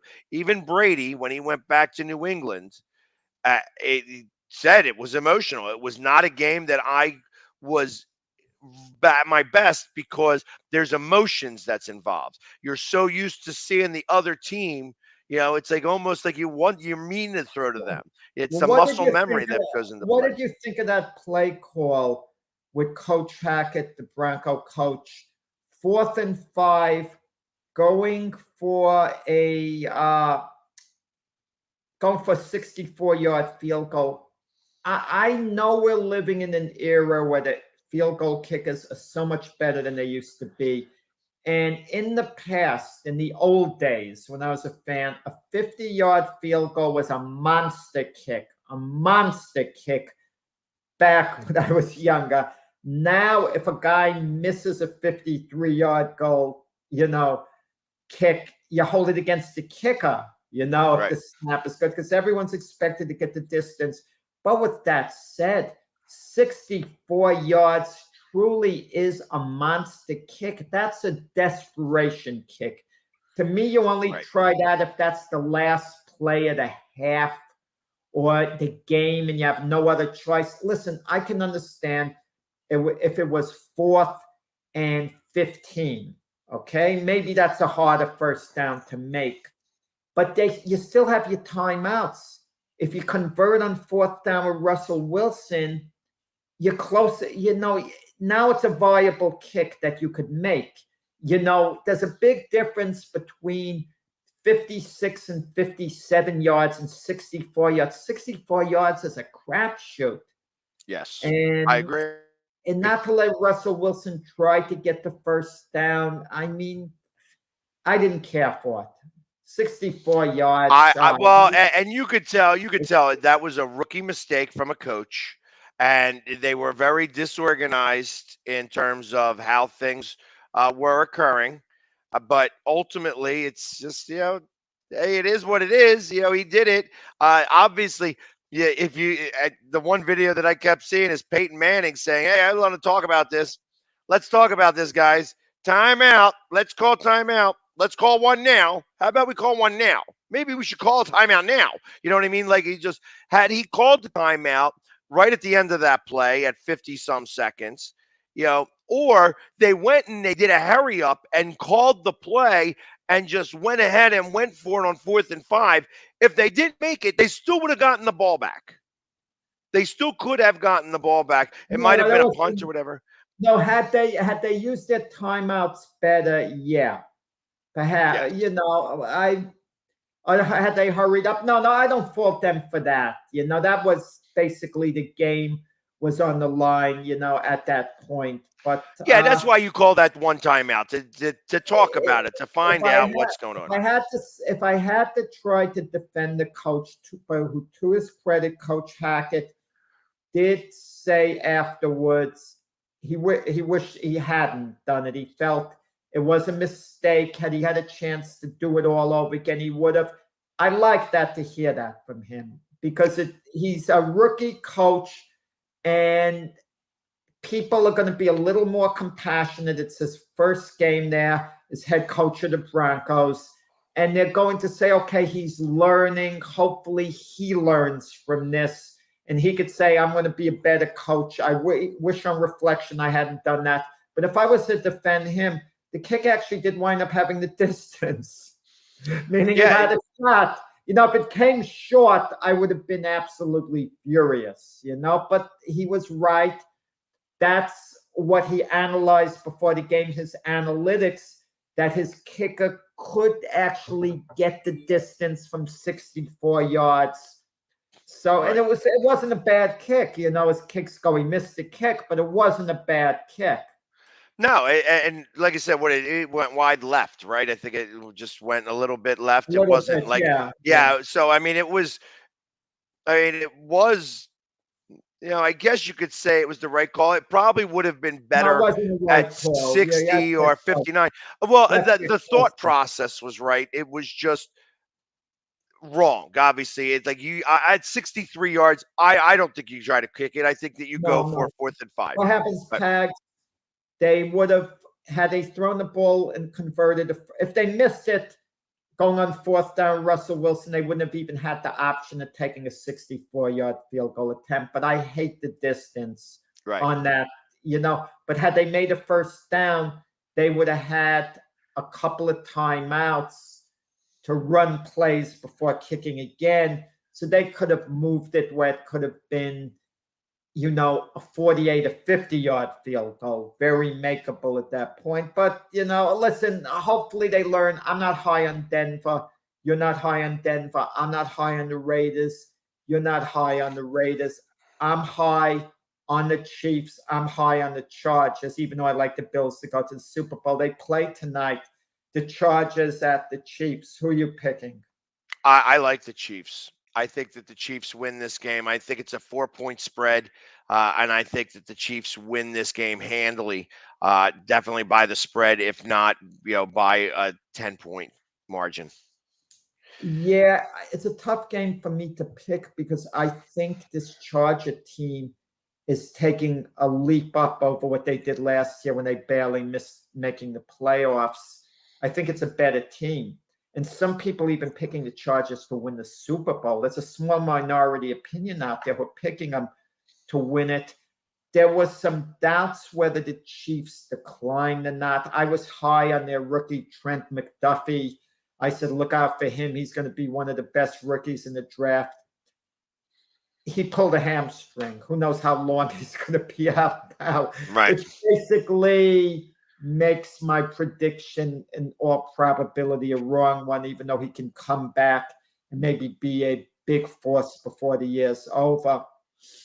I'm going to go with the Chargers. I know it's in Kansas City to upset the Chiefs tonight with Justin Herbert, because I kind of believe they really are about as good as people think they are. And I think who's going to win their division? I don't know. It's going to come down to the Chiefs and the Chargers at the end. They're the two teams. A lot of people are calling it a 4-team race, but I think you're going to get that separation, and we're soon going to see. Wait a second, the Raiders and the Broncos are going to be battling just to stay semi-close to them as the year goes along. That they're going to separate the Chiefs and the Chargers. But one of them loses today. So that keeps them within range of the Broncos and the Raiders if they win next week, that they'll be even with the loser of this game. But this game, I could see it kind of being a potential preview of a playoff game between the two. I could see that this early in the year. Right. Well, I like I said, I think that I agree with you that it could be, and it could even be the AFC Championship game if everything falls right. And No. Buffalo's there in the AFC. yeah, I think that if Buffalo winds up playing Kansas City, that Buffalo has got a mental block with Kansas City. Now we'll see how they do against them this year when they finally play each other. I think they play each other in November, but ultimately, I think that Buffalo has got that mental block, and that's why I think Kansas City is going to wind up going to the Super Bowl and not Buffalo. But again, that's just Well, that's just a thought process. Singletary. Buffalo is running the ball more effectively with Singletary, with Stephon Diggs, Ponce. I mean, they've got the pieces, and they have James Cook, who they drafted, the running back out of Georgia. He fumbles the ball, and he's in the doghouse immediately, I guess. Yeah, you can't fumble the ball. You cannot fumble the ball. You got ball security is the big deal. That's I could say that was the difference in the game for the Eagles. Yeah, one turnover the entire game was the Eagles. It was a pick six, and that was the winning score, because ultimately they were able to score 5 touchdowns still, which still bothers the living hell out of me. It's too early to tell on one game. The Bills looked great with the Rams last Thursday. My feeling is the Bills are going to be the most dominant regular season team this year. How is that going to play out in the playoffs? Let's say they're not in a lot of tough games on balance, and they're just playing great, rolling over opponents. You wonder how it's going to be against teams that have been in a little bit of a dogfight. It's like in boxing. One fight is devastating. It gets all these early knockouts, but you take him rounds and put him in a tough distance fight. Maybe he unravels, because the Bills just haven't gotten it done in the playoffs recently. And I don't think their window is going to close if they don't win it this year. I don't think that'll be the case. I think they could come back next year and try again, basically with the same team. But you don't win it this year. This to me has to be this year. You've had your experiences in the playoffs, and you can imagine what would have been last year had they not blown the lead to the Chiefs with 13 seconds, had they closed the deal. They would have then went on to play the Cincinnati Bengals in the playoffs. And let's say they beat the Bengals, which they would have had a good chance of doing. Now you're playing the Rams in the Super Bowl. You have a good chance of beating the Rams there. Maybe that cost them the Super Bowl. We'll never know. It's all speculation. I agree. I think that the Bills probably would have beaten the Rams in the Super Bowl. That it was only because the offensive line for Cincinnati was so depleted, and still is depleted, by the way. They didn't really do anything different. As Burrow got sacked 7 times by the Steeler defense this year, this past week, and still was able to get close. Lost in overtime to that team, but still. Literally 7 sacks again, so that they haven't really addressed that offensive line well enough to be able to maybe go back and do a repeat performance to get back into the playoffs and maybe into the Super Bowl again.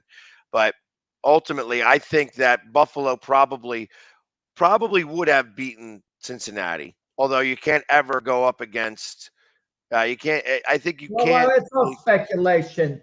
I mean, but going back like with week 1, I mean, with the Bengals, you just kind of wonder whether they're going to make a serious run at getting back to the Super Bowl. They lose to the Steelers, a couple of missed kicks because they didn't have their regular holder, their regular snapper, and it inexcusable to miss short kicks like that. I can't believe you don't have players in reserve who could do the simple thing like snap the ball, hold the ball. I know it's not easy when I say simple thing, but there's got to be guys in college who you could have brought in the preseason and worked with your kicker before you cut them, that even though they might be at home and having a job out of the NFL, where you could call them to come down because they would have done it for your training camp. And it's such a big swing between winning and losing a game. And the Steelers, they go to 1-0, and I think Mike Tomlin is going to get it done again, another winning season. I think that they lost a big, big piece in that game. TJ Watt is out for the season. Is he out for the whole season? Yeah, at least that was the last I heard. The torn pec. So let me do a quick search on that.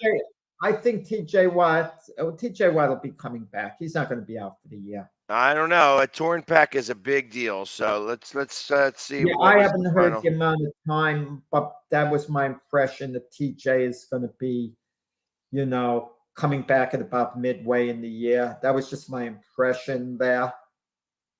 Yeah. So let's see. Was lost for an estimated 6 weeks. So maybe it's not as bad as it was. Midway in the season. Right. Midway. That'll put him close to midway in the season. And Dak Prescott, I'll tell you, the type of injury he has normally would be 6 to 8 weeks. You're out. Jerry Jones claims he'll be back within 4 weeks. And I don't know, does Jerry just have some optimism? Philly fans have to be a little emboldened now. I mean, you were looking at a dogfight with the Cowboys that would come down to the last week of the season. And Cowboys might be losing some serious ground early, more than anticipated. And that doesn't look like a dogfight at all. I mean, the Eagles definitely look like they're going to the playoffs now based on one game, but things could unravel. We got to do better on defense. We have to do much better on defense. This is going to be a really good test of what Gannon is going to do, because ultimately he was the problem. I felt like he was the issue yesterday or Sunday, allowing Detroit to score 10 or 35 points. They had literally going from last year to this year. Now I know Detroit's got a better team this year. So, but in the grand scheme of things, they had 18 blitzes. They got 6 sacks, and they held Detroit to 6 points. This year, they only had 3 blitzes. All 3 blitzes worked, by the way. They blitzed the least amount out of every NFL team out there. And Detroit blitzed second most, by the way. So that was why they were chasing after Wentz the entire time. Their defensive coordinator is very aggressive. But Gannon is the opposite of aggressive. He's very, very passive, and I can't stand that type of defense. They had 3 guys out, 3 offensive linemen out, so they kept 6 and 7 guys on the line at all times. They protected Goff like nobody's business. And when we have 3 or 4 guys going up against 6 or 7 guys, most of the time the 6 and 7 guys are going to win. And when you give a quarterback, any quarterback in this league, 5 or 6 seconds to throw a ball, they're going to find a receiver that's open. It just happens. Well, maybe he doesn't. Maybe, Gannon didn't blitz more because maybe the personnel wasn't quite there for it. We have the personnel. We absolutely have the personnel. I can't stand hearing that. Last year when he got forced to blitz, when he finally was forced to blitz, all of a sudden the defense came alive. But it took quarterbacks handle the blitz a little better than others. And Jared Goff, he's been around. I mean, he came up with Carson Wentz the same time. And by all accounts, Jared Goff is improving as a line quarterback. Look, he took a Ram team to the Super Bowl, but was considered a so-so quarterback. But he's reportedly a little bit on an upswing. He's established himself a little more as a leader who looks like he now might be their long-term franchise quarterback. Might be. Well, nobody in Detroit believes that. At least none of the fan base does. Well, he played well against the Eagles on balance. He did play well, but again, they didn't give him any pressure. When he folded up like a chair last year when we beat him 44-6 with all the blitzes. This year we didn't blitz him. He had all that time in the backfield to be able to throw the ball. Well, he found open receivers. And then you had DeAndre Swift be able to crush us. We're running the ball. He only ran the ball 15 times with 144 yards. So, I mean, all those things, those two things need to clean up. Dalvin Cook is going to have a field day with us if they let him do the exact same thing that DeAndre Swift did. And then if you give Cousins all of that time in the backfield, he's going to find Jefferson or Rager or Thielen or his tight ends or Dalvin Cook out of the backfield. He's going to be able to do that with 5-6 seconds worth of time. You got to put pressure on him. And I don't know that Gannon will dial up stuff like that. It'd be nice to see. It would be absolutely nice to see. But 3 blitzes is not enough. And that was the problem. That was the problem. What team do you think might bounce back from a disappointing week 1? I mean, the Rams are the defending Super Bowl champions, and there's already a little controversy after 1 week. Their running back Cam Akers, who I would have thought they would count on heavily this year, especially, with the receiver. He stuck up the joint against but he was given a very limited role in week 1, and now, which I can't understand, because Cam Akers has been around and he's a quality running back. Right. I don't think I'm not as thinking of the Rams. I think more the 49ers. I think you're going to see a little bit better 49ers team. And I'm not sure who they're even playing, but I would expect them to score more points this week, that the quarterback will be a little bit more prepared now that he got that first game under his belt. But don't you think this is unhealthy, the way it's hanging over the 49ers? Lance Garoppolo. Reportedly, within the locker room, Jimmy G's very popular. Reportedly. Okay? Right. I have no idea. I mean, it doesn't mean Trey Lance is unpopular, but it's obvious why they got Trey Lance, and they've handed him the keys to the car. But, the point is they did lose to the Chicago Bears. That's an awful loss. Awful. You attribute it to the weather. Right, but both teams had to deal with that weather. And you get the job done one way or the other. And that's what happened, that Chicago did and the 49ers did not. And maybe that had to do with being on the road. Maybe, there could have been 1,000 different things. Obviously, like I said, I think the fishbowl is really what caused that loss. But, I think you're right. I think that there is something to that with this Trey Lance. If Trey Lance goes 0-3, I think that you're going to wind up hearing calls for Garoppolo. And I wouldn't be surprised if you hear those calls coming from inside the locker room. And that would be the coach killer there. That's when you start hearing the locker room start to dictate who should play and who shouldn't play. That's when coaches lose their jobs. The problem is, that the Niners have is that Jimmy G is an established quarterback. He took a team to a Super Bowl. He took a team on a good playoff run last year.